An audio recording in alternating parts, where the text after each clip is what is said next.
What's up? This is MC Lars. You are listening to Journey into Comics. You! And here we go. Ladies and gentlemen, you're listening to Journey into Comics, a podcast about comic books, video games, movies, television, and everything nerd with your hosts, Nate Phillips and Brandon Stowe. You're gonna see some serious shit. Hey everybody, and this is Journey into Comics, episode 140. I am one of your hosts, Brando, joined once again today by my long-running co-host, the budding partner at my side for this podcast, Nate. Dude, how's it going? It's going pretty good, my friend. And, buddy, we just linked up today. We are a day late, dollar short on the podcast. The podcast is coming out a day late this week due to storms and scheduling, all that kind of stuff. We had a tornado down here on Saturday night. It was a little hairy there for a second, but we pulled through just fine. And honestly, we probably could have recorded after that, but like there were some other storms coming in, and I didn't want to have to deal with another 3-hour podcast, 9 hours edit turnaround type thing because of what I have dealt with in the past with losing power and all that kind of stuff. I tell you, Brando, real quick, to talk about your weather situation. That's not the most interesting story from your weather weekend. Because to me, the more interesting thing was that you had a neighbor lady who was mowing while storms are rolling in.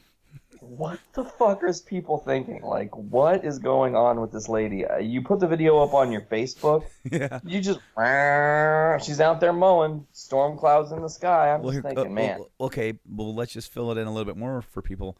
Okay, so the storm had just moved through. And the clouds that were moving in were like, like the rear end of it, So, like, it was pissing buckets there for a minute. And I love that phrase. Water was standing in the street. The yard was nice and soaking wet. And at this point, the worst had just passed us. Like, the tornado had touched down to the south of us, and the rotation had kind of weakened a little bit. And the spot in the system where the rotation was kind of went really around me. And so the rotation kind of like picked up a little bit past us, but because of how we do storm warnings, even though it was kind of past us, it was still in the area, so the tornado siren was going off, right? Mm-hmm. So here's this old lady across the street in this waterlogged grass with the tornado siren blaring, which you don't hear in the video because by this point the siren had already gone off like 3 times. The first time when I heard her mowing is the siren was going off. I didn't have my phone on me, otherwise I would have done it then. But I actually left my tea out. I was making some nice, good, sweet sun tea. And I'm like, man, I need to go get that. And by that point, when I walked back around, I still heard her outside. So when I went and captured her on my phone, I had gone back inside and then ended up going back outside a few minutes later thinking, oh, maybe she's just finishing up a patch or something. No, she's finishing up her entire backyard. I mean, man, it takes dedication, I guess, Brando. She couldn't wait until Sunday when it was nice and sunny and, at least the ground was a little bit drier. Yeah, it was. It's been really weird with the weather lately, man. It was like really cold one day, really hot the next. I'm not joking, Brando. On Tuesday, I turned my air on, and I think on Wednesday, I turned the heat back on. I'm pretty sure Tuesday it went from like 80 to 45 over the course of the day. Damn. But for your Journey into Comics weather report brought to you by the Game Addicts podcast, the only podcast that you can get on all the different platforms like iTunes and Podbean and Stitcher and Google Play Music. Shameless plug for you. Hey, well, thank you. We do our own weather report over there as well. Yeah. I saw. I tell you, just to riff into Game Addicts a little bit here, I watched the most recent issue, the games that you guys didn't like, and it was like last Monday was recorded, or last week it was recorded, and then it was this week's episode. things to note. There was a loud noise. Did you guys ever figure out what that was? No, sir. And Mike, why you gotta be pissing during the podcast, bro? Buddy, he used to do that before we did film, and I would just edit around it. You let him make a bad habit. Well, he's got the platter. He's got the bladder of like a little pee bag. So so it's he can't hold it, especially when he drinks tea. It just moves right through him. So he needs to stop drinking tea. He needs to just drink in like smaller moderation during the show. It is so funny because there have been some episodes where we're nearing the end, last 15 minutes of the show, and you can't see it on camera, but his right leg is bopping up and down. He's got to pee. and you're in your head going, "Oh, Mike's gonna piss." Mike's got to pee. And then he knows we're nearing the end, so he's just holding it. And as soon as we get done, he goes, "I gotta pee," and then he darts off. And it sucks when we're back in the game room because the way we have to film it, my game room is not that big, and so he's kind of locked into like he's kind of wedged in a little bit with the table and where my futon is and where like all the game shelves are. So we have to like move the table, and he has to climb out so he can run and go pee. Man, your house does not favor Mike well in a need to piss situation. Like, unless he's going out your back door to just piss in the corner. Because I know that when we did the Xbox retrospective, that I was pretty much locked in place during that whole thing. Yeah, and he has done that before, except it's a little bit different because it is during the day, and we do have a neighbor like right next door now who can just look right out and see someone getting their business out, getting their junk out, and taking a whiz. I mean, don't get me wrong, dude. We only have one bathroom in the house, so like if I've got to take a piss that bad, and the wife is in there and she's nowhere close to being out of there, guess what? I'm walking in the back, and it's in the dark. I'm out there and I'm doing my business. I tell you, that's funny. I've been the master of saving big water bottles in my house. So, like, if I go to the gas station and get a Smart Water, I'll keep that Smart Water for a couple weeks because I never know, man. Sometimes Sarah or somebody will be in the bathroom for a long time, and I'll really need to piss. And I don't really have the luxury of not having, like, every single neighbor and their mother on top of me. So I have to okay, well, it looks like I'm just going to walk in the kitchen, whip out my dick, and go to town on this bottle and fill her up and throw it in the trash, and call it a day. But anyways, now that we're getting intimate about piss stories, Brando, I know you watched Daredevil. I'm certain that you watched season 1 and 2 of Daredevil. I don't know. Did you watch Jessica Jones? Never got around to it, and I never got around to watching Luke Cage or Iron Fist or anything like that. Okay, well, I'll tell you, we haven't started Luke Cage yet, because you should definitely watch these shows in the order they were released. It is very important for the story. Yeah.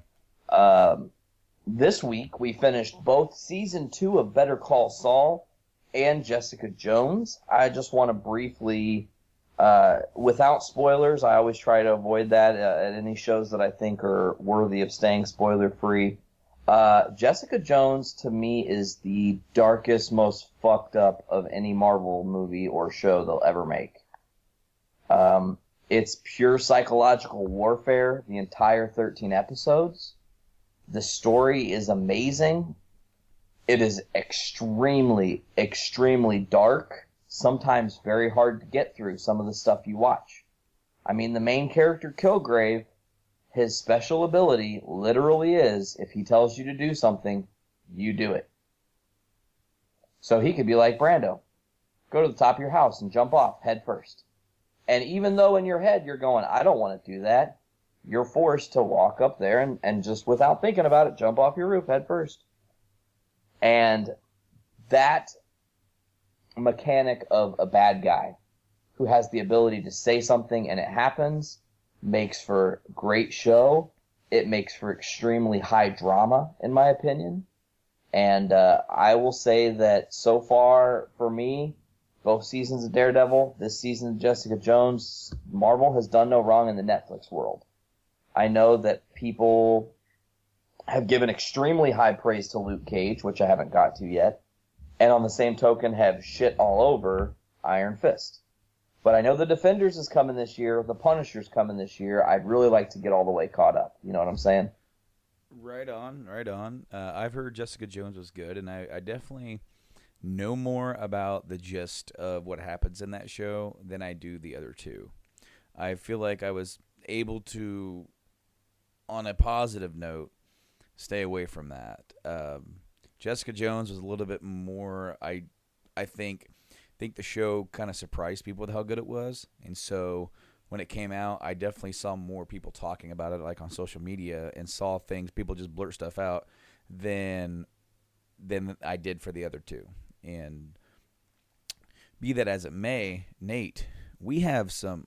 Man, I wonder if people heard that.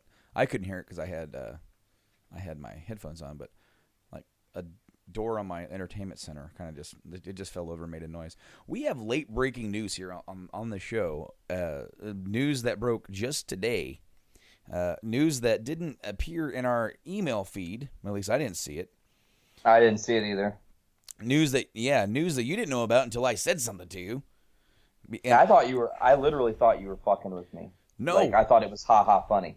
No, dude. So today, I saw on Facebook an article about Bill Maher blaming the Trump presidency on the success of comic book TV shows and movies. And in my head, I'm like, what the heck is he on? What is he talking about? And I'm like, I'm going to have to look at that later. So right before we're getting ready to do the show, I say something about that. Go to comicbook.com so I can find the article, thinking it's going to be right up top. No, this story is. Breaking news, Joss Whedon replacing Zack Snyder as Justice League director. The first thing that says, Nate, it's not a joke. The Avengers 1 and 2 director, Joss Whedon, will be replacing Zack Snyder on Justice League after Snyder announced he's leaving to deal with a family tragedy. The tragedy in question is a massive one. Snyder's director, Autumn, took her own life in March at the age of 20. Zack Snyder and his wife and filmmaking partner, Deborah, are taking time away to heal their family. As Snyder tells it, trying to finish Justice League was initially his answer to working through the tragedy, but that has since changed. In my mind, he says, I thought it was a cathartic thing to do to go back to work and just bury myself and see if that was a way through it. The demands of this job are pretty intense. It is all consuming, and in the past 2 months, I've come to the realization I need to take a step back from the movie to be with my family and to be with my kids who really need me. They're all having a hard time. I'm having a hard time. Whedon was apparently brought in to write additional scenes for the movie after seeing a rough cut. Now, he'll be finishing those scenes in order to bring the film to completion. As Warner Brothers president Toby Emmerich tells it, the directing is minimal and it has to adhere to the style and tone and template that Zack has set. We are not introducing any new characters. It's the same characters in some new scenes. He is handing a baton to Joss, but the course has really been set by Zack. I believe that despite this tragedy, we'll still end up with a great movie. Again, this is real, and while Marvel and DC fans have more than reason to ever be united now, the result will likely be a lot of argument online. Better strap yourself in for this. For his part, Snyder is making this painful announcement to help insulate Justice League from the savagery of online commentators. Here's the thing. I never planned to make this public, he says.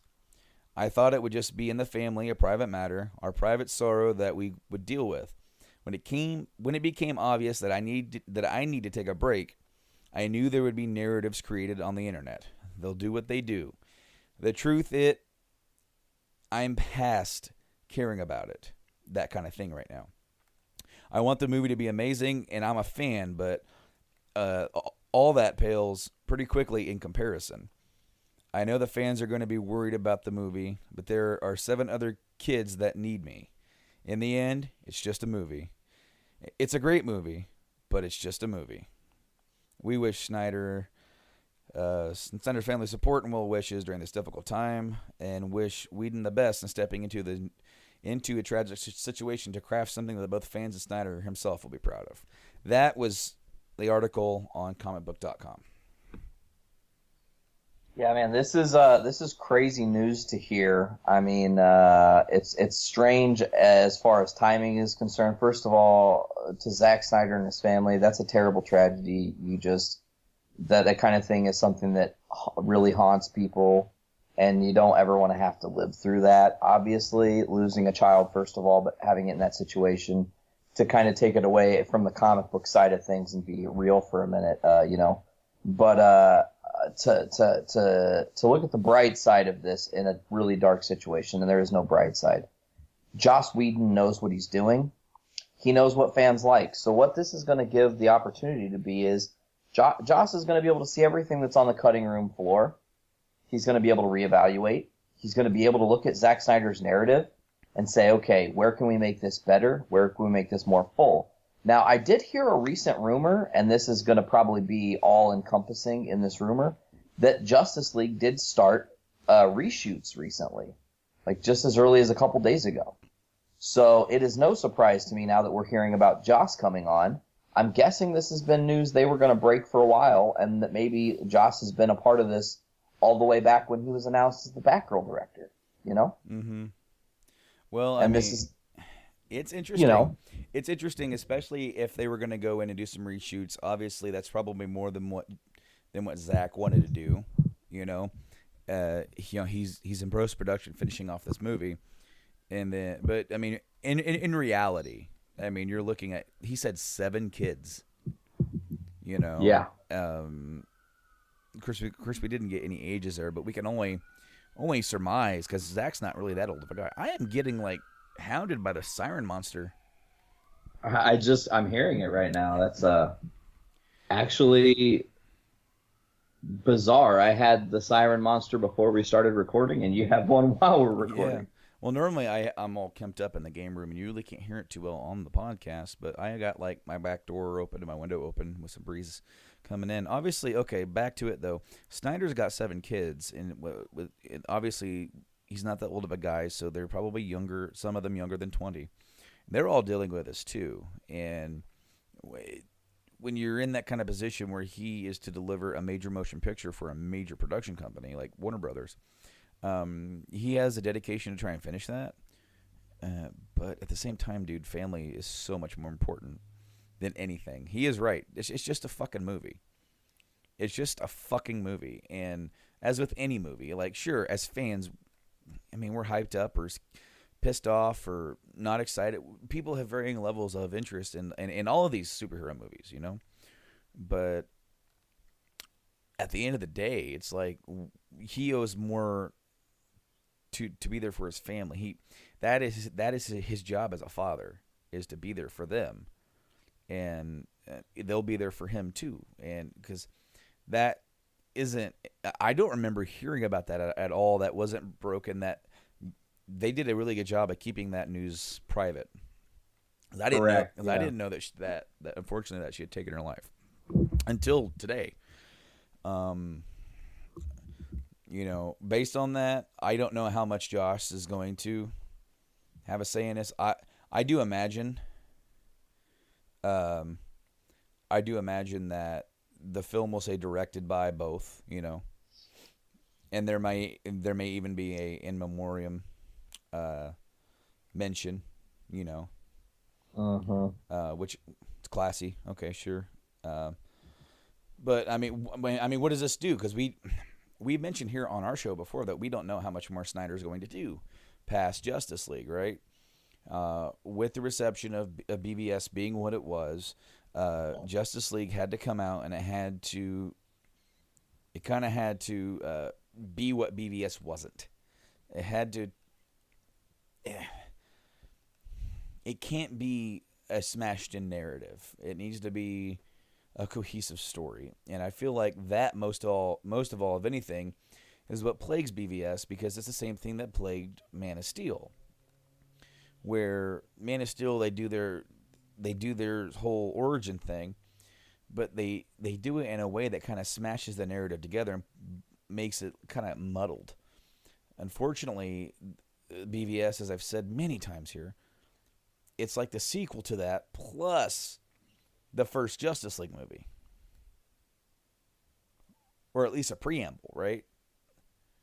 Yeah. And so it's trying to smash all these things together, which, if to me wasn't that bad, but not all that great either, with great parts.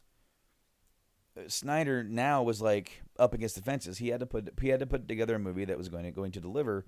And again, it's like with any director, how many of these damn things do you really want to do?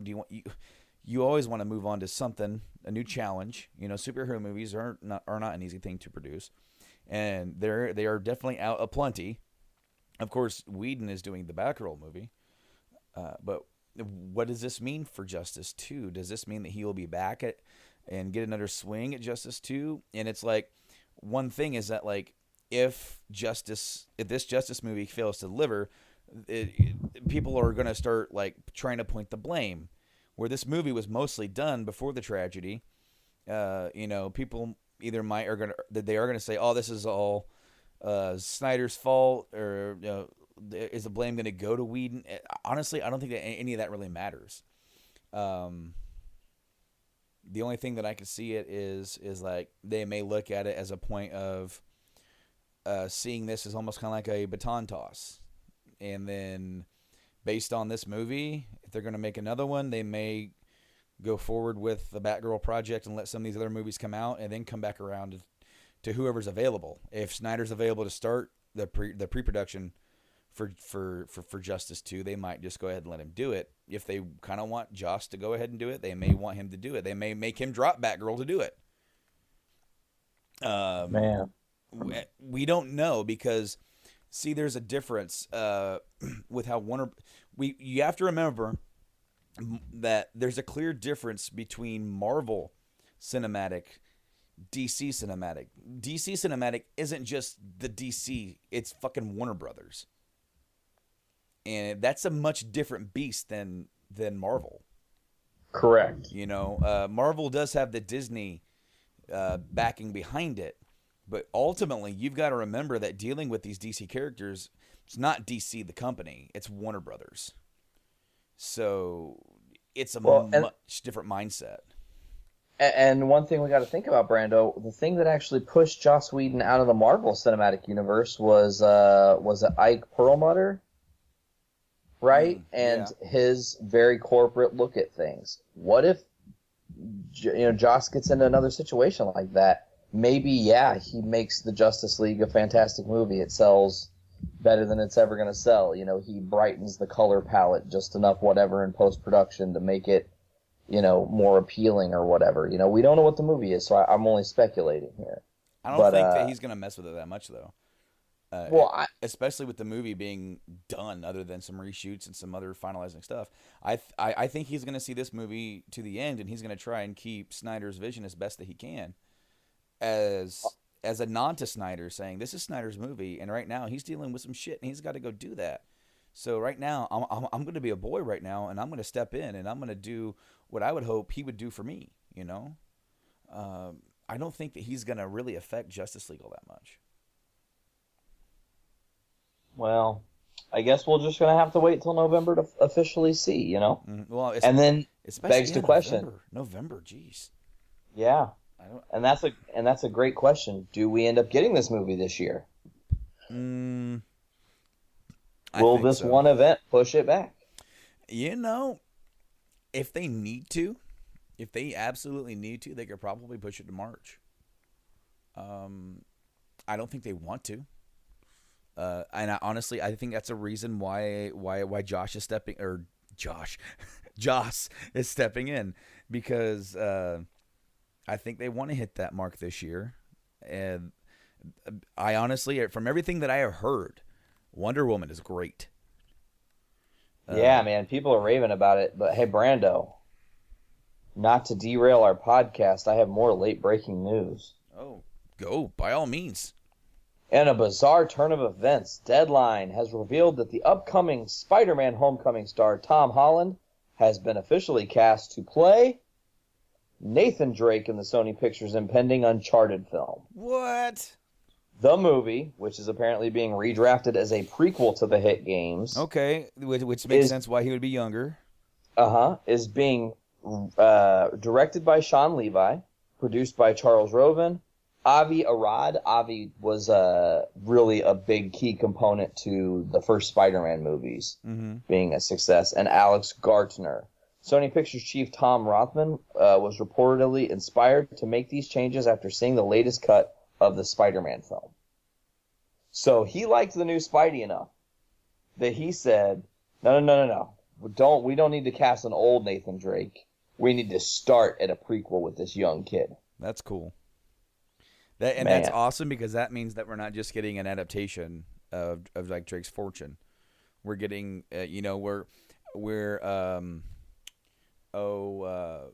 Drake's Deception. We get scenes of him younger in like his late teens meeting Sully for the first time. This would be like his earliest actual like young adult adventures, you know? Dude, I'm all for it. Hell yes, that's badass. I just saw it and I was like, oh man, that's actually huge news. But that's all I have there. Obviously, we don't know when that movie's going to come out, but moving forward, Brando, did you see that Image is doing a Pride Month in June? I did.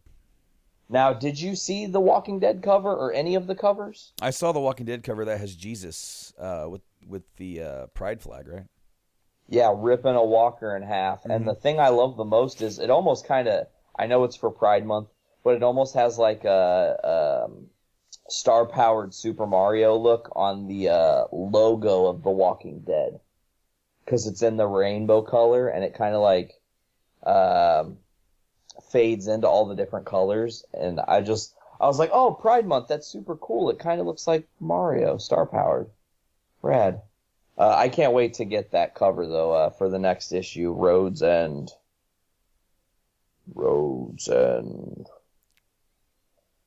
Brando? Yes? What have you been doing lately? I have been podcasting. I've been doing the Game Addict Show.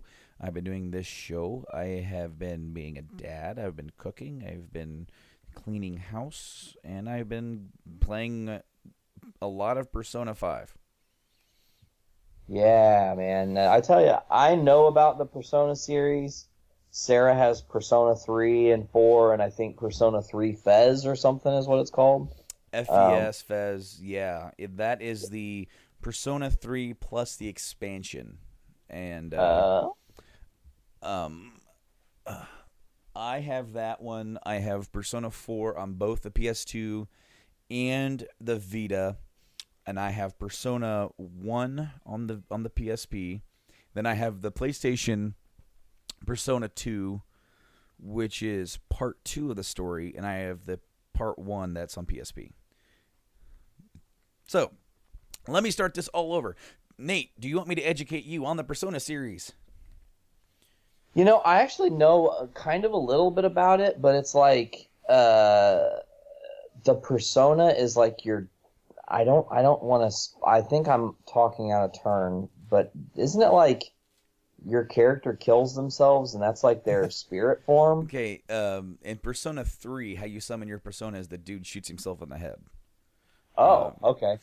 That's how that's the animation they have for like doing the Persona. Each Persona game is really its own like story, kind of like the Final Fantasies. However, I think 1 and 2 are kind of linked, and I think they're in 2. Some of the characters from the first game do show up, and I think 3 and 4 are kind of linked. So far, there's nothing to say that I've seen that 5 is linked to any of them, other than bringing forward some of the original gameplay aspects from the earlier games. However, a little bit of history on where you can find these games, because I kind of told you like a range of where you can find them. The original Persona game is an offshoot of the Shin Megami Tensei series. And the original Persona game was called Revelations Persona. That was on the PlayStation 1. That game is now over $70 to $80. So have fun. Damn. So have fun buying that one. And then over in Japan, it was decided that the next Persona game it's going to be so massive that we need 2 takes on this story. So it's basically a part 1 and part 2 story, which each part having its own like wrapped up story into it, but it's from two different perspectives. So part 1 was never released over here. For whatever reason, they released part 2 and never got to releasing part 1. So Weird. I'm gonna try and look up at it. I'm afraid to stand up because I'm afraid to like rip my my cord out of the PlayStation. One of them is called, maybe if I look over here, I've got my PSP games are closer, because one of them is called Innocent Sin, one of them is called Eternal Punishment. Okay, so part 1 is called Innocent Sin, part 2 is Eternal Punishment. So we got Eternal Punishment, and then they made Persona 3. And then due to the success of Persona 3, or was it Persona 4? I don't remember. Because Persona 4 was also released on the PS2. But then they did the PSP remake port of Persona 1. And then they did part 1 of Persona 2. And then for reasons unknown, we never got part 2 remake on PSP. But however, we did get a Persona 3 port of Persona 3 on PSP as well, which I don't own physically. I own it. It was like $5 on the PlayStation Store, so I bought it.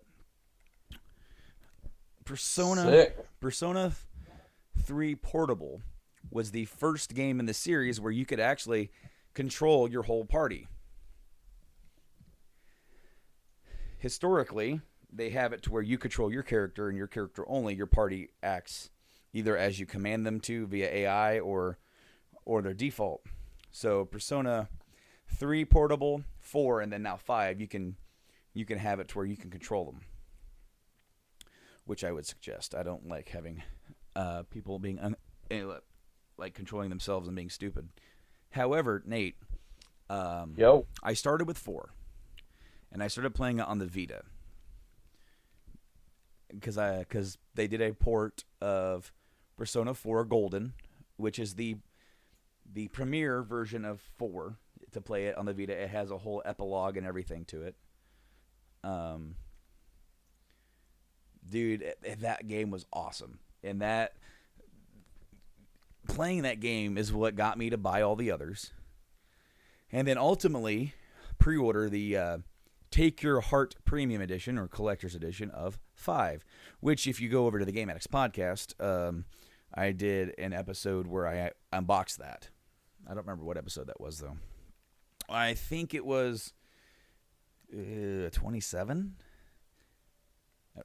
I want to say it was the one right after our Xbox episode is the one that I opened up that collector's box. So you can literally start anywhere, Nate, if you ever wanted to play it. It is pretty heavy on the dungeon crawling. And this game is a slash JRPG life simulator. Whoa. Meaning that your relationship with your friends and teammates will affect the kind of personas that you can fuse and create stronger ones. The stronger your bonds, the stronger personas that you can create. And so you have to hang out with them. In the story of the game goes day by day.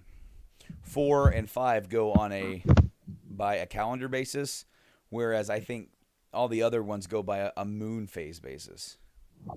Okay. So Persona 4 and 5 start off in April and they end in March of the next year. The story moves along. You have to manage your time because there's so much stuff that you can do to increase your bonds or even your social stats, because some stuff in the real world require you to increase your knowledge, to study, to improve your guts, like in Persona 5, to improve your and I'm thinking Persona 4, they have diligence, they have patience, maybe. I know that in 5 they have I'm trying to remember that, like, basically your cognition and like an awareness like of your surroundings. You can improve that stat. But you do that by getting part-time jobs, by partaking in activities. So, but then when it goes to the actual battle game, you go to another realm where you do this battling, right? And 5 and 4 are kind of the same, where once you're in there, you're going to be in there for a little bit. So, like, the game, in a way, can feel, like, off balance.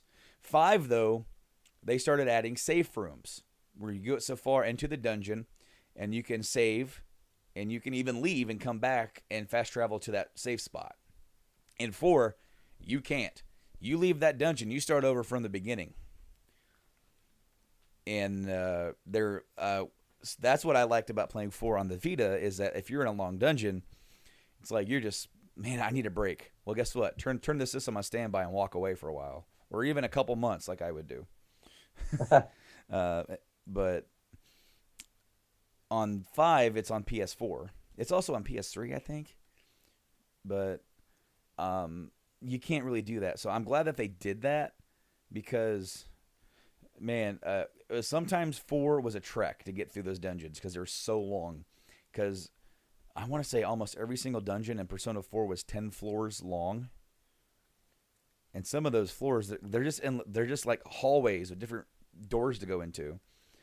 And like you're fighting all these shadows and everything, all these battles, and you're just like, gosh, when is this over? And then you think you're over, and then you're like, I'm only at the halfway point. Oh. But then when you actually beat it, or beat the dungeon, and you move on to the story, it's so rewarding, because if there's one thing that these games do really well, it's character. And so each person who joins your team has a lot of character, and you spending time with them explores those characters. So therefore, it's like the main story in 4 is a murder mystery. So you and your friends discover this weird ability to be able to go into the Shadow Realm, and that apparently the Shadow Realm is being used in these murders. Well, that's something that people don't understand, so you're not really telling them about it because they're not going to believe you anyway. So your friends kind of get involved. In 5, it's a bit different. You're actually going into another realm twisted by people's desires. So, not really a spoiler. This is the first one. The first dungeon that you go to in 5 is on your first day of school, and it's actually the PE teacher's dungeon. He is a local celebrity, an Olympic medalist for volleyball, and he thinks the school is his castle. So the first dungeon is the school, but it's a castle. And he is the king. And he is the king. And he mistreats, he abuses the volleyball team. He even sexually harasses girls in the school. And people turn a blind eye to it because he's a celebrity. And basically, you discover that if you confront his shadow, his true self, that you can actually convince him to change his heart. So you have to end up going through the entire dungeon. You have to steal his treasure, which only formulates by telling him that you're going to take what he desires. So then you go back into it and take his treasure, which is his crown. And then when you take it, you end up beating him into submission, where he has a change of heart. And so the whole game is now like, we're going to try and find people who are real dirtbags and who are wronging people and get them to admit their wrongs. And so that's what you're doing in 5. Damn, it makes me want to play it. I mean, I've not ever played a Persona, but I feel like I could jump into 5 and I'd have a blast, you know? Our good friend of the podcast, Nick Torres, he doesn't like JRPGs, doesn't like anime, doesn't like real hard, like Japanese, like quirkiness, and yet he's loving Persona 5, and that game has all of it. Damn. Well, I'm gonna have to check it out at some point, Brando. The next thing on my list is gonna be a little game called The Legend of Zelda: Breath of the Wild. Did you say Breast of the Wild? Breath of the Wild. Okay, because I wasn't sure if you were making like a pun joke or a tongue in cheek. I'm like, Breast of the Wild? What is this? Well, if it was Breath of the Wild and I was being tongue in cheek, that's very fitting. Anyways, Brando, you've been playing a lot of Persona. Indeed. I have not. But I have revived something that I was missing from my world. And I'm really excited to go into this. But let's see, today was my 15th day in a row.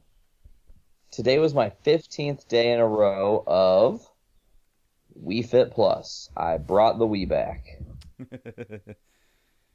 Well, actually, my Wii is still not back, but the Wii U does a fantastic job of also being a Wii system. Yes. So, been using it, already down like 8.5 pounds in 15 days. I kind of have my own routine. I just play whatever games, and I just try to best my previous bests every time, you know? And it's really interesting because the last time I played Wii Fit Plus was right after it came out. Well, Wii Fit and then transitioned to Wii Fit Plus. So right after it came out, I probably played it like for 4 or 5 months, and then I think we moved up here, and by the time we moved up here, we didn't have our Wii with us, and then I think a year went by, and the Wii U came out, and I didn't even know that the Wii U could play Wii games until like more recently. I guess I really wasn't thinking about it. And then like Sarah's like, we should start Wii Fit Plus, and I was like, okay, do it. Get the balance board out. That's fine. And yeah, it's been really great to have some activity that's I can still be nerdy and I can still work out, and it makes me feel all right, and I don't have to go to a gym and stand in front of people who I don't know and pretend like I care about their opinions or try to impress everyone with my super huge muscles. Like, just so much nicer. Have you ever played Wii Fit? For a hot minute, very, very shortly. I did like the joke that I did make when you told me about this in chat like a couple days ago. Oh yeah, you liked your joke about how I am in fact what? You are the last man balancing. Goddamn right I am, Brando. And so much that I think that that's the name of the episode, unless some other name strikes me. I don't know about all that.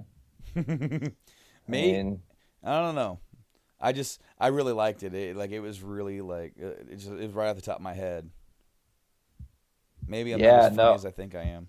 No, I love it. I think it's great. It's just very fitting because obviously it's very Wii fitting. Oh, the puns keep rolling in. This is great. But in all seriousness, man, like I do a lot of work. I do almost an hour workout on it every day.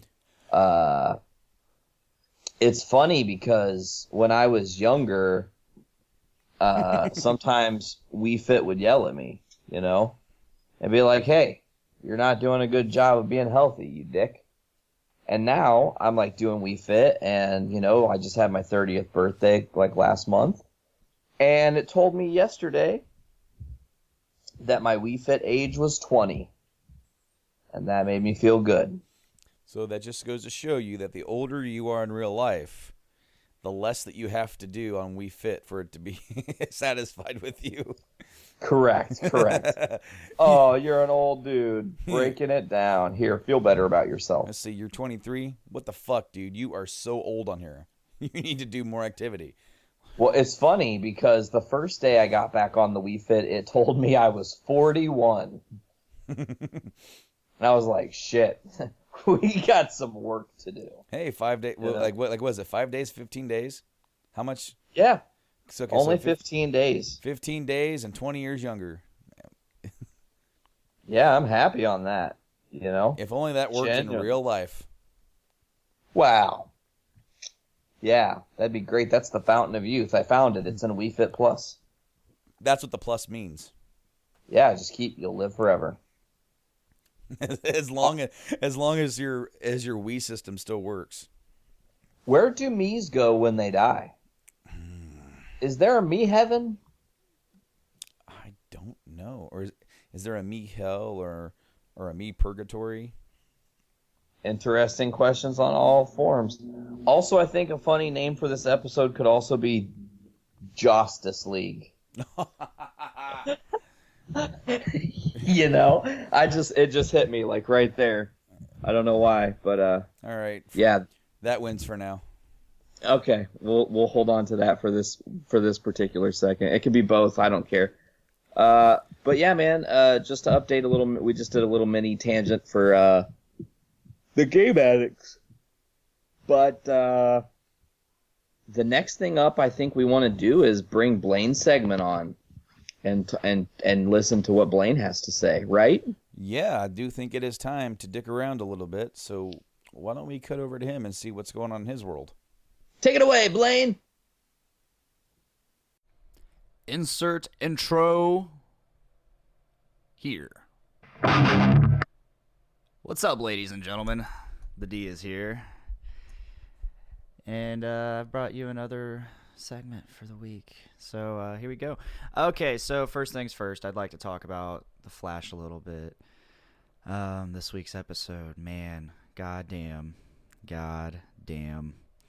It was pretty heavy hitting. It went in a direction I didn't quite foresee going. Spoiler alert. Iris West dies. Yep. I was not expecting that. I was expecting them to pull the whole typical, well, we know she's gonna die, but how are we going to change this around? How are we going to take this into an awesome direction to where the heroes win? But no, it's the episode started out with 24 hours until Iris West's death. But instead of, and I didn't expect it to actually cover all of that ground in one episode. I thought it was just going to, cover a little bit, like whatever the episode needed, and then the next episode, which I'm guessing next episode's season finale.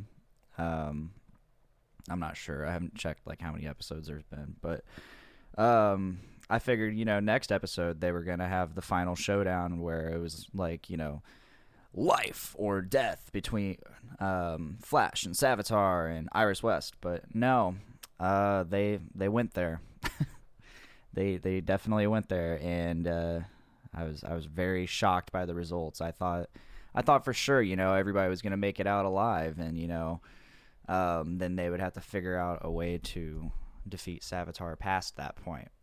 But no, they went all the way. They fucking killed Iris, and so now I'm curious as to what's gonna happen next episode. Because I got a couple different things that I thought could happen. Of course, Barry's gonna defeat Savitar. Now it's just a matter of how. But then, because he said it, Savitar himself, or Barry Savitar himself, has said, killing Iris West is the first thing that brings about him becoming Savitar. Like, it's the first step, and without that step, he will not become Savitar, therefore he will not exist. So he needs to kill Iris West. So, well, he's killed Iris West. So now what happens? What I think is going to happen is he's going to defeat Savitar, but I think all the things it's been kind of pointing towards like him maybe after he defeats him, because after he defeats him, he's supposed to become he's still super sad about it, he's still like haunted by that pain of Iris's death, and that's what leads him down the path to become Savitar. So I think him hanging out with Captain Cold, Snart, I think he's going to take into consideration what Snart said is to hang on to that light, because it's his specialty. It's what makes him him. It's what makes him powerful. It's his power. The light is his power. So I think what's going to happen is he's going to, at some point where he's supposed to go further down into the darkness, he's not, and because of that, Savitar is never going to be created. He's going to somehow... That's going to be how Savitar's defeated. That's my theory. But then, of course, if you think about that, if Savitar is never created, then Iris never dies. So what's going to happen there? I don't know. We'll see. I'm sure Nate will hopefully talk about this after my segment's over. It sucks. I hate not being able to record the show with you guys because I feel like Nate is the only person that I know that actually watches The Flash as much as I do. So that bums me out, but yeah, oh well. Okay, so another thing, which I'm fairly certain you guys are talking about already tonight, Venom. They finally cast a worthy Venom, a worthy Eddie Brock. And they cast none other than... Who's that? Tom Hardy. I think it's going to be an awesome movie now that they got Tom Hardy on board. Yeah, I don't really have much to say other than that. Like, I think Tom Hardy is an awesome choice. Awesome choice. But anyway, so this week my topic is, and this can kind of spill over into Game Addicts if you guys wish. Brandon, you can bring it up to Mike if you want, but this week my topic is weird things or awesome stories you have from video games, like mostly like open world experiences, like such as my story comes from the game Skyrim in the Elder Scrolls series, and which that game is just loaded with all kinds of random shit that can happen at any moment. And I think it's a fun game, and you know, I love open world games that allow for experiences like this because you can very, very, very rarely like replicate these situations, like these worlds where everything is just going, whether like, and you're going about your day in the game, doing your thing, questing and completing the story, and or just, you know, fucking off. And like, meanwhile, this world is alive. Like, so okay, so my story begins in Skyrim, the land of Skyrim. And the story isn't kind of technically my story. It's my friend Scott's story. But I was a witness. I was in the room watching him play when this happened. And, you know, I'm the reason he went to this place because I told him about this place. Well, so we're in the land of Skyrim. And I tell Scott about this mine. This mine just filled with orcs. And it's over by Riften, which is in the eastern section of the Skyrim map. But the mine is called Gloombound Mine, and it is a mine just filled with ebony ore, and you can go in there and just mine the shit out of it. You get tons of like extra ores and minerals and stuff, but there's just a fuck ton of ebony. And if you go in there, there's also like a little village right beside it. And if you have the option of going there and doing the village's quest and all that, but if you don't do the village quest, all the orcs fucking hate you, and they will let you know it. But those orcs, no matter how much they hate you and how much shit they talk to you, will never actually do anything to you. So meanwhile, you're just walking around this mine, and they're like, you don't belong here. Like, it's super weird, but like every time they say it, I just immediately like, what the fuck did you say to me? I will fucking kill you. Like, act all Billy Badass to the orcs that aren't doing anything. But yeah, so you're just walking around this mine, and these orcs are just talking to you. Well, Scott was walking around, and we were just talking shit to ourselves to the orcs, and that's what friends do when they're sitting there with each other fucking off on video games. We just talk shit to each other, and so at some point there's a second level of the mine, and you can, as you're walking across the floor, some of it collapses and falls down, and if you don't walk over it fast enough, you will fall too, which isn't a huge deal. You might take some fall damage. I can't remember. But Scott just happened to walk over this section, and it just so happened, and I have never been able to replicate this. I've never been able to do this again, but Scott managed to walk over this little patch. The floor fell beneath him, and the debris, the debris from the floor itself fell onto another NPC. One of the orcs, one of the shit-talking asshole orcs, died. Like, he's just walking along. Scott's just walking along. You hear a rumble, and then you, ah!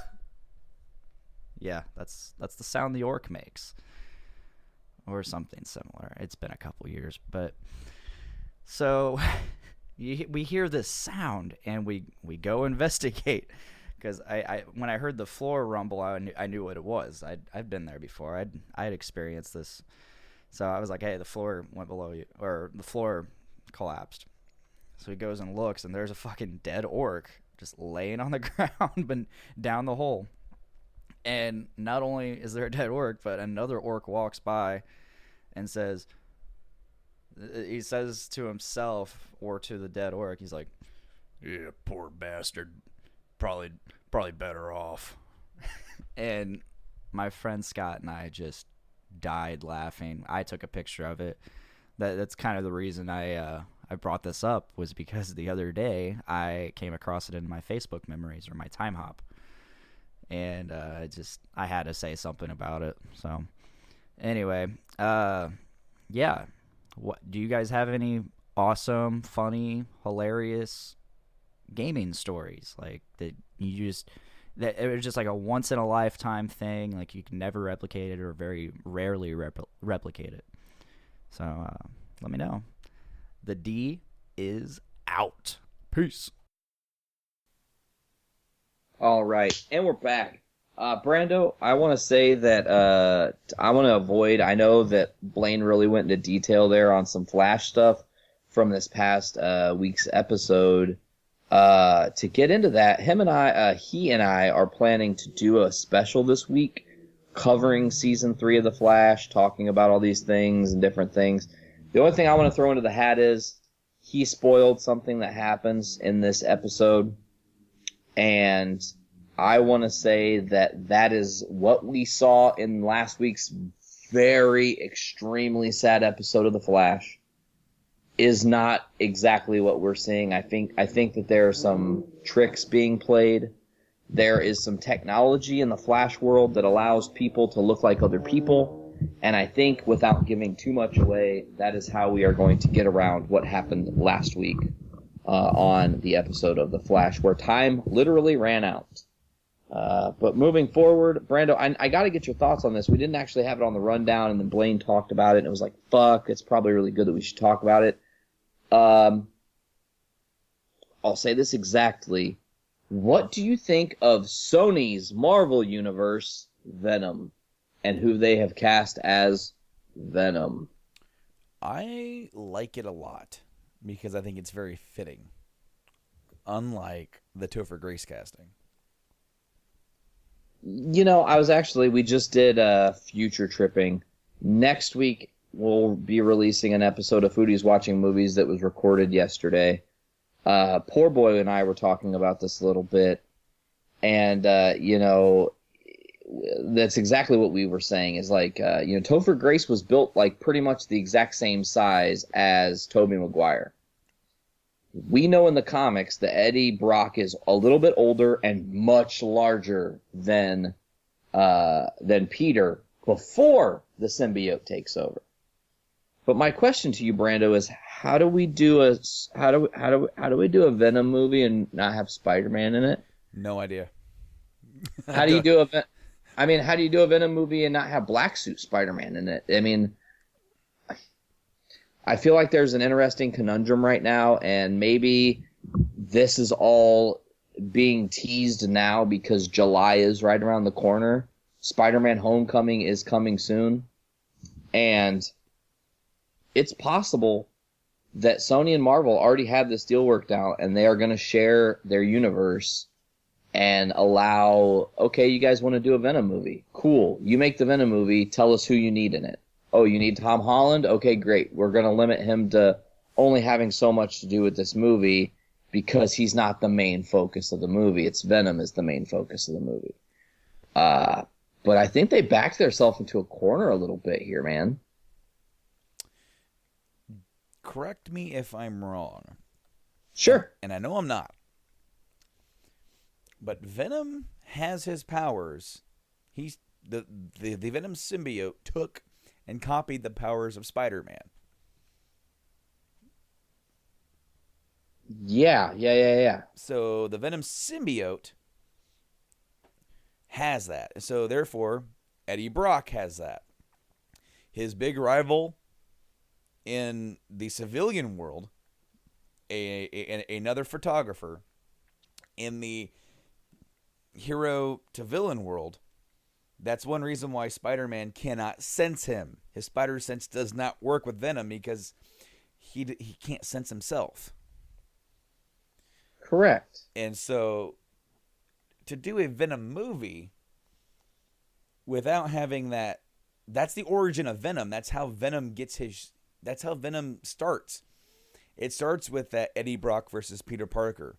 And then it goes from Black Suit onto Eddie, who is now and that's how Venom is created. The mind of the symbiote and Eddie merge to become Venom. Hence the we thing, right? Referring to himself in the plural form. Well, how do you even kickstart that without Spider-Man? It's like he is a big Spider-Man villain that gets his origin from the hero. I mean, it's really honestly bizarre that they're going to try to do this. And like I said, it's possible, Brando, that we don't know everything. They might be setting it up for the end of Spidey. We get Black Suit Spider-Man in Homecoming, you know? And maybe, I don't know when the Venom movie is slated, if it's before or after the next Spider-Man movie. If it's after, then you can write it off there, because then if they're doing the Infinity movies, you could potentially get the black suit there. Exactly. And then in the next Spider-Man movie, pass that black suit on to Eddie and not have him be the main villain of the movie. Or you could have him be like the villain of the movie and have another side villain where it kind of fakes you out, you know?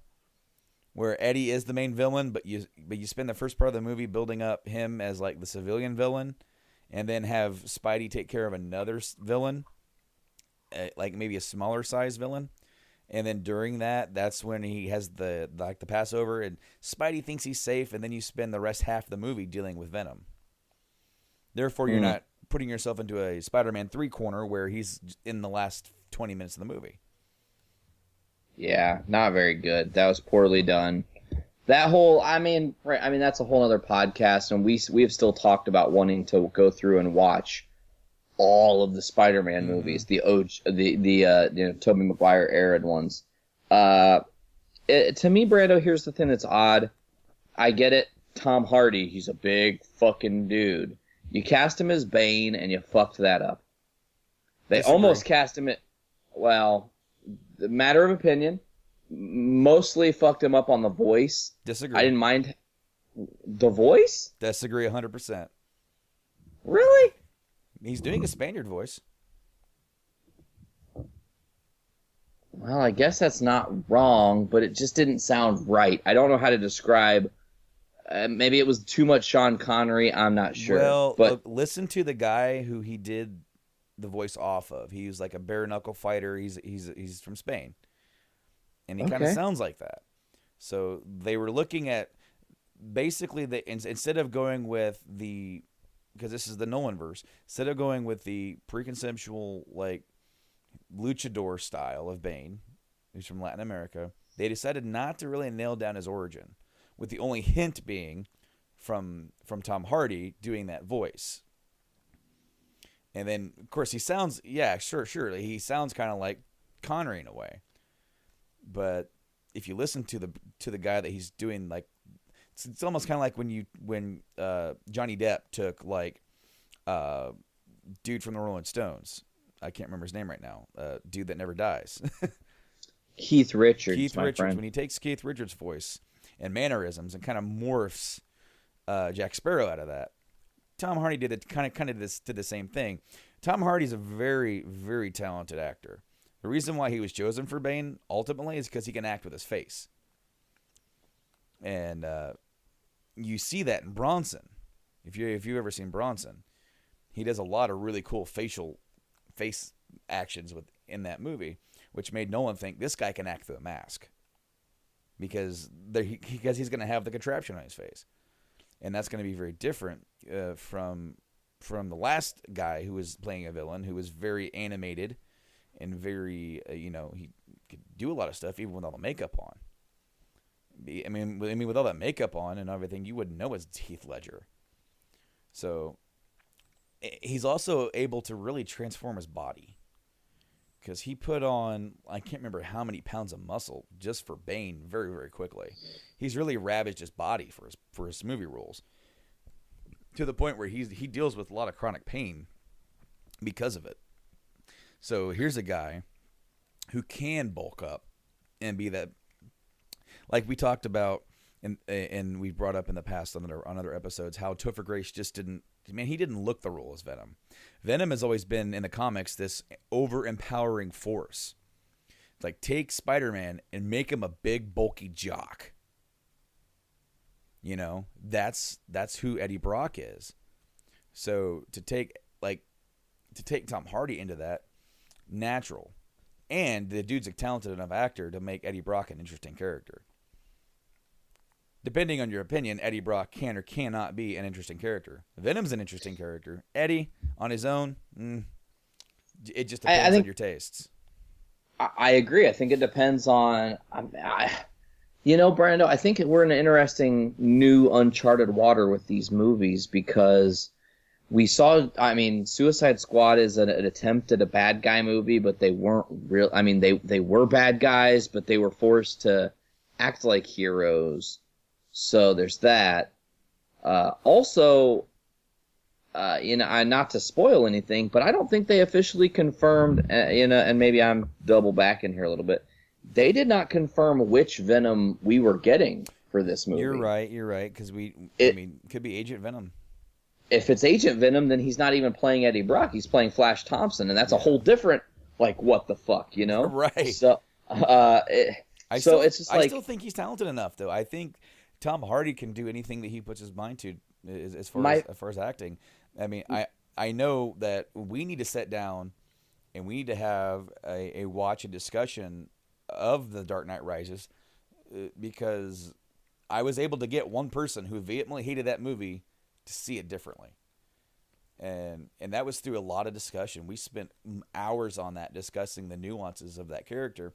He isn't. That movie is not The Dark Knight. It's never going to be. It can't be. It can't be. They did something different.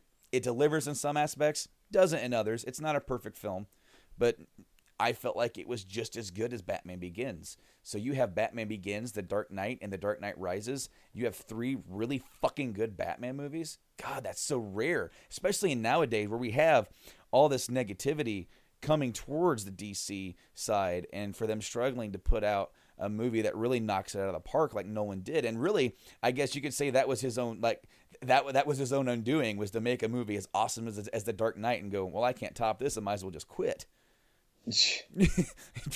There it is. Good luck, everybody else. I have often lost some sleep in wondering what would the DCU be like if that's where they would have based the start of it. I kind of wish, in a way, they would have. But and there's even been talk of Christian Bale, who is ready to be done with it, with all how hard it was to get in shape to do the role, you know, and he did 3 movies of it, which is longer than any other actor has done Batman. Correct. I mean, you could say that Affleck will now have done, I guess, 3 appearances with Justice League, but as a full-on, you know, 2.5 hour long movie, Christian Bale, he hung in there and he did all 3. He did all 3, and he was only the real focus of 2 of them, like the first and last one.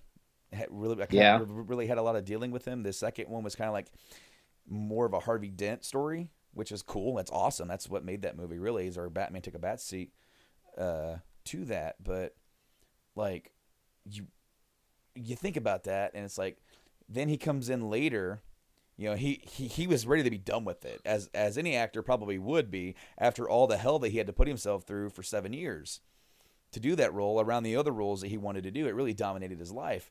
And then he goes in, and then Ben Affleck gets casted, and he's like, awesome, go for it. And he goes, and then he starts hearing all the stuff about it. He goes, man, what would it be if it were me? You know, part of him missed it. Part of him wanted to have the Justice League and that kind of stuff too. So while Nolan wasn't interested, it would make for an entirely different universe, which would have been really cool because it would have been the antithesis of where his universe was based in, where a lot of his universe was based in reality. You know, a lot of people give the Bane character shit for not having the Venom and not having the proper setting. What about Ra's al Ghul and not being that immortal being with the Lazarus Pit, and just the actual title of it being immortal, you know, where that title's been passed down for generation to generation, and is, you know, that's a different take on the character. And so everything within the Nolanverse is all reality based. Then comes Man of Steel, where he is the alien. He's super powerful. How cool would that have been after 3 movies of having nothing but reality based heroes and villains? Now we have Superman, and now we are already locked into a universe where we are expecting one thing, but now we have the other, and we as viewers would have the same reaction and same perspective as like all the people in the Nolanverse, because they have Batman and he's this vigilante, but here's this all powerful being. Man, it would have been to dream, Brando. That's what we're doing. We're dreaming. I feel like DC needs to, like, if Justice League doesn't do well, like, and I'm not hoping for that. I would prefer if all these superhero movies just continued to kick ass, because as I've said before, it's not so much that they are superhero movies. They have superheroes as their leading character, but they have, mainly in the Marvel world, I can't really say the same yet for DC, made it to where it's like an espionage movie starring a superhero, a cybernetic sci-fi thriller starring superheroes, a space odyssey starring, you know what I'm saying? So Marvel has done a really good job about broadening the scope and it not just being about superhero movies, and I think that's the one thing DC hasn't yet been able to get over. They're trying to be the best superhero movie, but they're losing the element of what people need, which is a little bit of something different, you know? Well, that's something that the Nolan movies, to an extent, were able to do. You could take The Dark Knight, for example. That movie's a thriller. You know, that's a thriller that is a superhero movie. You take The Winter Soldier, that's an espionage movie that is a superhero movie. You know, but the only movie that I can't say of like that could be perceived as another genre would be the Avengers, because that movie pretty much exists for one shot. It has a story put together, and it was put together, and it's a fun ride, but I don't really see that movie as anything else other than being a superhero movie. Well, because that's pretty much what it is. It's exactly. Just a large-scale superhero flick. And I think in a lot of ways that Marvel kind of wrote their wrongs and did better with Age of Ultron in some regards. Yeah. Oh no, I would say in almost every aspect for a second Avengers movie, Age of Ultron improved tremendously. Like what's one reason why I avoided like the Avengers for so long and getting further into it. It was because I heard there was so much accolade over it, and myself, knowing what I knew about it, going, it's not as good as that. And when I watched it, I enjoy it, but I don't see it as a high-ranking superhero movie. I thought the second attempt was a lot better. Well, and then on the very flip side of that, they almost halfway returned to form in being the first, company to do the superhero versus superhero extreme ultra team-up movie in Civil War, where it definitely felt like the whole movie was for the big shot during the airport sequence. Although the story was great, being able to bridge the Winter Soldier back to the Tony Stark parent death thing and really give some extra mythos to the Marvel Cinematic Universe was good. Introducing Tom Holland was good. Introducing Chadwick Boseman as Black Panther was good. It did a lot of that. It did a lot of like, oh, here's this. Oh, here's this. Oh, here's this. Meanwhile, it's almost like two different movies in one. That's what I said last year, where both movies, that BVS, kind of suffered from the same problem narratively. Not just the guy, somebody has to wear the stupid hat, but it's almost kind of like two movies in one.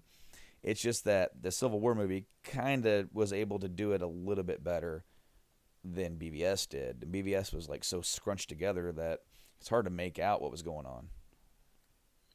Yeah, and we talked about that too. BVS also suffered from the whole important stuff being relegated to one line of dialogue. Yes. Which is I'm going to use a phrase that doesn't necessarily add up, but blink and you'll miss it type stuff. Close your ears for a second and you won't hear it type stuff. Oh yeah, they do that a lot in that movie, and that's to its detriment.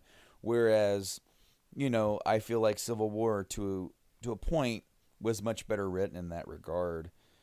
That it actually it capitalized on the important moments where it needed to, where BVS didn't. Well, I guess moving forward, we're going to see what DC and Marvel both can do. Interesting to note, next year is 10 years of the Marvel Cinematic Universe. They'll be releasing the first part of the Infinity story exactly to the day that the first Iron Man was released 10 years ago. Oh, that's cool. That's pretty badass if you ask me. May 3rd of 2008, they released Iron Man. And I believe next year, May 3rd or May 4th. I'll have to double check that. I think it's May 3rd, possibly. Anyways, one other thing that Blaine had in his segment, Brando, was talking about a funny story or interesting story or any kind of story that took place while you were playing an open world game. He discussed a little bit about how he had, I believe it was Skyrim. Well, you guys just heard it, so if you were paying attention, you'll know what we're talking about. I don't really play a lot of open world, Brando, but do you have any funny or interesting stories that have happened to you while you've been playing an open world game? I got some. I had played Fallout 3. Okay. Put over 100 hours into that damn game. Still didn't beat all the DLC. Damn. I know. And then I lost my Xbox save, so now to actually go back and get it, my whole progress over, I have to start over, which not happening anytime this decade. But okay, so you can have a follower just like you can on like the Elder Scrolls, where some dude follows you, right? And he's your backup. Well, in Fallout 3, one of my followers was this big, giant super mutant named Fox. Faux. And Fox is a super mutant that runs around with a Gatling laser gun. Ain't nothing taking Fox down. That's why I'm rolling with Fox. Hell yeah, it makes the game easier. Well, guess who doesn't like Fox? Guess who's afraid of Fox? Anybody inside towns. So I rolled into town one day. People start freaking out and shooting at Fox, and Fox kills everybody. And I'm just running around like, oh my God, what are you doing? Stop it. And here I am firing at the people too. Well, The cool thing about Fallout is that when you kill people in towns, most of them stay dead. But thankfully, I got out of town before I killed too many people in there, and then they're pretty pissed off at you for a couple days. So then I learned a very valuable lesson of going into a town. I would tell Fox to stay here. Don't move. Please don't follow me. And I got to sell stuff to get more caps, to buy some more. Just stay here, please. So eventually I did replace Fox with a ghoul. And I want to say the ghoul's name was Charon. Charon, kind of like the guardian of the River Styx. And I was rolling with Charon, who carries his badass combat shotgun, and my dog meat. Cool thing about dog meat dies, another one of his puppies appears at your vault where you came out of, so you can always just go get another dog meat dog. Well, I got attacked by some people out in the wild somewhere. I got separated from Charon and dog meat, and I'm looking around for them, and then they're both dead. Like, they're just laying there dead. I have no idea who killed them, what killed them, whatever. And Fox, the old follower, told me, I will be in museum if you need me. I'm like, well, I need Fox back. Lost Karen somehow. Okay, go back and get Fox. Can't find Fox. I guess there's a glitch that happens sometimes where he just doesn't, he or she doesn't show back up. So, that was that. I had some funny stuff kind of happen in Fallout 4 every once in a while. Nothing quite like that.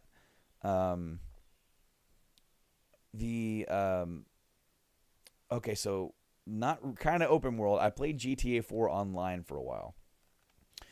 And how you can do free roam, or you can do like a team deathmatch, or just normal deathmatch where people are just killing everybody. And so I was rolling through, and I am like, I'm like walking up, I'm running down the street because when you start GTA 4 online, I don't even know if the servers are still up. Probably not. You didn't have anything. It wasn't like 5 where you like built your own apartment and you had stuff on you and you had money. No, you had to go find your weapons and armor throughout the city to play. Just like the old school like GTA games. And I'm rolling up, and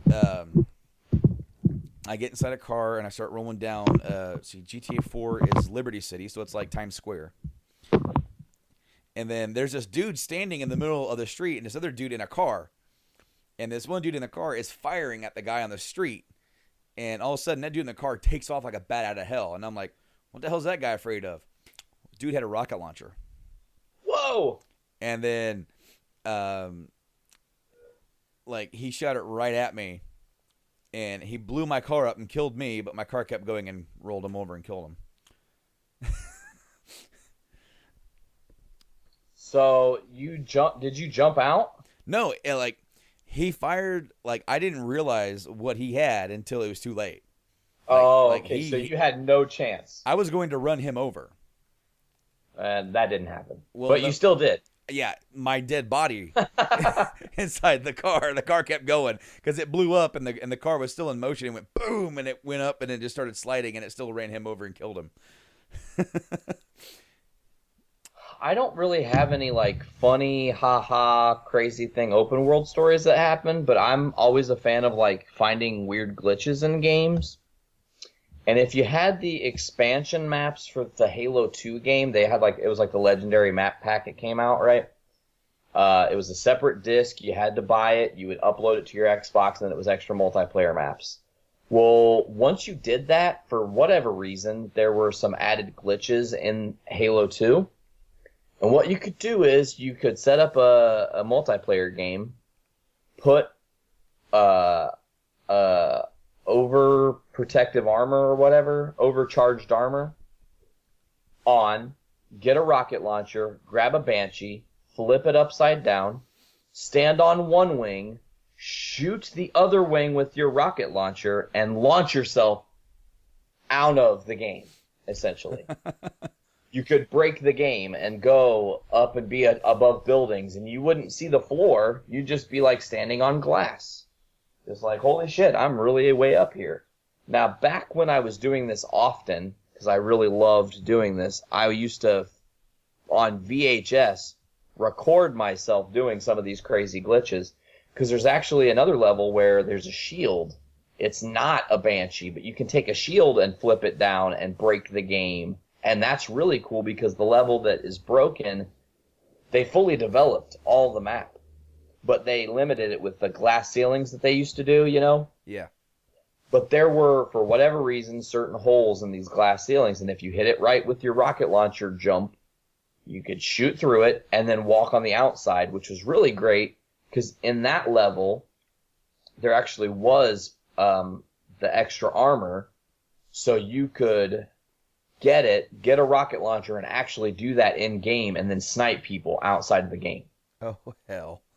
Boom, boom, boom, boom, boom, boom, boom. Just, you know, and the fucked up thing though is you poke your head out, someone's gonna find out where you are, and they're gonna take you out real quick, you know. But that's kind of really all I had for that. I do really like that we have Blaine on as a kind of a more regular staple now. I really do like the segments he's been doing.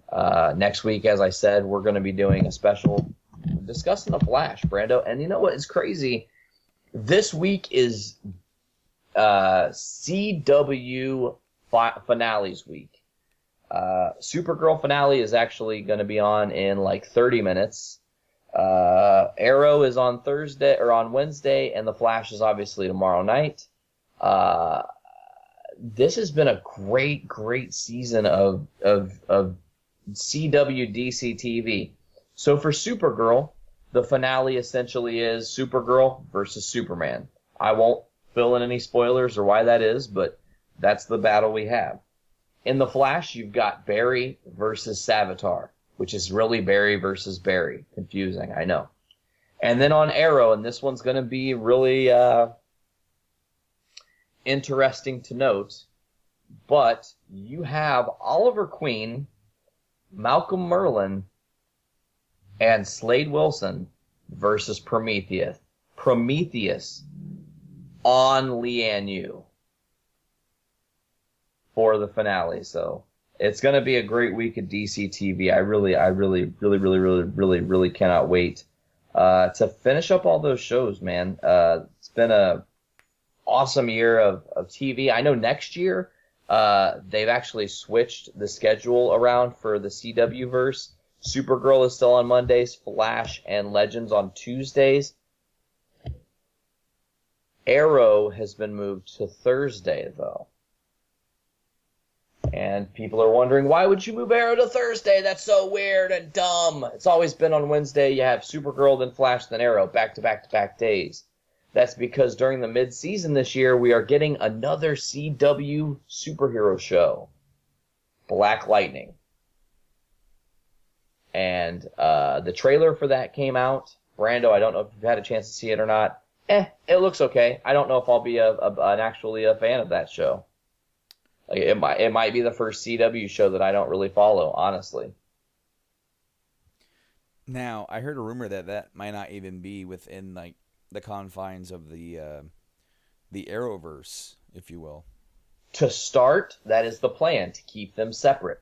Because, and I see what they're doing. Listen, if you're CW, everything is a calculated risk, but you can't put all your eggs on the table because they'll get smashed really quick. So they're saying, okay, we're doing this Black Lightning show. It's not necessarily going to be tied to the Arrowverse this first year.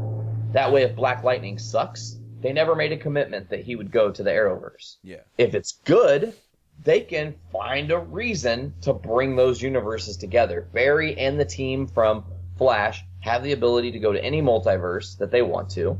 So it is highly likely that they could write him in that way or any other different way that they so choose. That's really all I know about that. Like I said, Black Lightning is most likely going to be a mid-season premiere. So when Flash and Arrow go off for mid-season, that's when Black Lightning will premiere. And it'll be kind of a chance to get people to stay on CW until Arrow and Flash return later next year. But I don't really have anything else in that regard, Brando. Is there anything else you wanted to add to this episode today? Episode 140. I can't believe we're only 10 away from 150, dude. I know, it's absolutely insane. I don't know if I have much else to add. I do want to say that I can't wait to get back into adding a comic review section at the end of these episodes, and hopefully we can either get back up on something. Whether I know Walking Dead will be coming out probably here in a couple weeks, but I know we reviewed a couple episodes or issues of Invincible. We did an issue of Darth Maul. We need to get that back up again. Maybe on the next week we can try and do something like that. Man, and I tell you, I literally spent 3 hours of my evening yesterday and an hour this morning trying to locate and download all of the Button story so we could read and review it today. That didn't happen. Maybe if you get some luck, you'll be able to find them, but I have personally not had any luck locating the Button digitally speaking. I have the physical copies, and that's how I've read it, except for issue 4, which I do not yet have. Well, there's the siren of your existence. Yep, first time ever. I'm in Studio V today, so something new, I guess, a new sound. It's Well, I do hope that all these sirens are going to help people, and that these people do, in fact, get the help that they need. Wow, that was different. yeah, that was a different noise. Like it's almost like they had the siren on and they turned it off and they just started honking. But. Well, Brando, I guess if we don't really have anything else for everybody this week, this was an awesome episode. As always, I love doing Journey into Comics. You can always check us out on all our different social media sites. We've got Facebook, Journey into Comics Podcast, Instagram, Journey into Comics, Twitter at JIC Podcast. You can get us on Podbean, Stitcher, Google Play Music, iTunes. I feel like I'm missing one. Maybe not. You can download us directly onto your phone with the Podbean app. Also, as I said, on Stitcher, all these different things we're on now. Actually, you can just download the app, whatever one you're choosing, subscribe to Journey into Comics, and you can take us wherever you go. If we're on the car ride together right now, we're traveling really... Slow down a little bit, you dude. You can't drive that fast. What the fuck? Like, come on. Slow it down. Take it easy. We just want you guys to be able to listen to us wherever you are, however you choose to listen. We will never, ever, ever force you to listen how we want you to listen because we don't know what your preference is. But that's all we really got this week, Brando. Thanks so much for coming back again and talking all the things we talked about. Had some interesting late-breaking news. The JOSStice League is happening. He's disassembled the Avengers. He's reassembled the Justice League. It's an interesting time to be alive in the comic book world. Do you have anything else to add before we go, Brando, officially? That will be it. Thank you guys for listening to our show, and we are going to see you in 1 week as we bring out episode 141 and get ever closer to that magical 150 of Journey into Comics. Until then, I'm Brando. And I'm Nate. And we did that backwards. We'll see you next week. Later.